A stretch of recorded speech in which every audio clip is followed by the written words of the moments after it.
गौरव तिवारी का जन्म 1984 में हुआ था। शुरुआती दिनों में वे एक कमर्शियल पायलट थे, लेकिन उनका झुकाव हमेशा से उन रहस्यों की तरफ था जिन्हें साइंस समझने में असमर्थ थी। उन्होंने फ्लोरिडा से अपनी सर्टिफाइड पैरानॉर्मल इन्वेस्टिगेटर की ट्रेनिंग पूरी की। 2009 में उन्होंने इंडियन पैरानॉर्मल सोसाइटी की स्थापना की, जिसका मकसद पैरानॉर्मल गलतफहमियों को दूर करना और उन्हें साइंटिफिक दृष्टियों से देखना था। गौरव ने पूरे भारत में कई हॉन्टेड जगहों जैसे भानगढ़ फोर्ट, टी सुजा चावल, मुंबई और दिल्ली के पुराने घरों में इन्वेस्टिगेशन की। वे हमेशा हाई टेक इक्विपमेंट जैसे EMF meter, digital voice recorders और इंफ्रारेड कैमरों का इस्तेमाल करते थे। उनका कहना था कि मैं भूत प्रेत में विश्वास नहीं करता, मैं उन्हें साइंस के जरिए पकड़ने में विश्वास करता हूं। 7 जुलाई 2016 वह मनहूस शात गौरव तिवारी के जीवन का अंतिम पड़ाव 7 जुलाई 2016 को दिल्ली के द्वारका इलाके में आया। उस दिन उनके परिवार को कुछ भी असामान्य नहीं लगा। गौरव अपने फ्लैट में थे और उनके परिवार के सदस्य दूसरे कमरों में थे। दोपहर के समय परिवार को बाथरूम से एक तेज आवाज आई, जैसे कोई जोर से गिरा हो। जब घरवाले भगकर वहीं पहुंचे तो उन्होंने गौरव को बाथरूम के फर्श पर गिरा हुआ पाया। उनके गले के पास एक निशान था और वे बेहोश थे। उन्हें तुरंत पास के हॉस्पिटल ले जाया गया, लेकिन डॉक्टर्स ने उन्हें मृत घोषित डिक्लेयर्ड डेड कर दिया। मौत का रहस्य, आत्महत्या या कुछ और?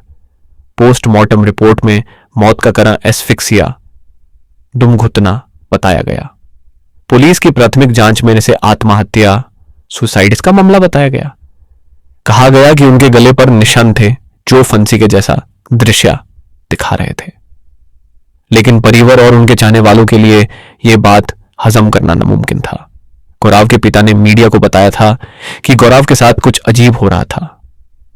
कुछ वक्त पहले गौरव ने अपनी पत्नी से जिक्र किया था कि एक नेगेटिव फोर्स, नकारात्मक ऊर्जा उन्हें अपनी तरफ खींच रही है। उन्होंने कहा था कि वे इस शक्ति से लड़ने की पूरी कोशिश कर रहे हैं, लेकिन वे उसके नियंत्रण से बाहर हो रहे हैं। कुछ ऐसे सवाल जो आज भी अनसुझे हैं। 1.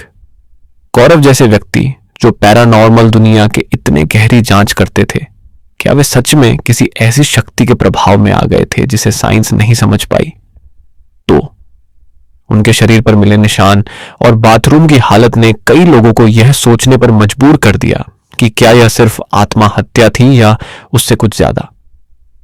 आज भी एक पहेली, गौरव तिवारी की मौत के बाद उनकी इंडियन पैरानॉर्मल सोसाइटी आज भी काम कर रही है, लेकिन उनके जाने के बाद पैरानॉर्मल रिसर्च के क्षेत्र में एक बड़ा सुन्नापन आ गया है। गौरव ने अपने पीछे कई डॉक्यूमेंट्रीज और रियलिटी शोज जैसे haunted weekends with Sunny Leone छोड़े, जिन्होंने लोगों को इस विषय के प्रति जागरूक किया। गौरव तिवारी की मौत आज भी एक रहस्य बनी हुई है। कुछ लोग इसे मेंटल स्ट्रेस और डिप्रेशन से जोड़ते हैं, तो कुछ लोग आज भी उस नेगेटिव फोर्स की कहानी पर विश्वास करते हैं, जिसका जिक्र उन्होंने अपनी मौत से कुछ दिन पहले किया था। गौरव तिवारी की यह कहानी हमें यह याद दिलाती है कि कभी कभी साइंस और तर्क, लॉजिक के परे भी कुछ ऐसी चीजें होती हैं जिनका जवाब ढूंढना इंसानी समझ से बाहर हो सकता है। क्या आपको लगता है कि पैरानॉर्मल इन्वेस्टिगेटर्स का ऐसा काम खतरों से भरा होता है, या फिर इसके पीछे कोई दूसरा कारण हो सकता है?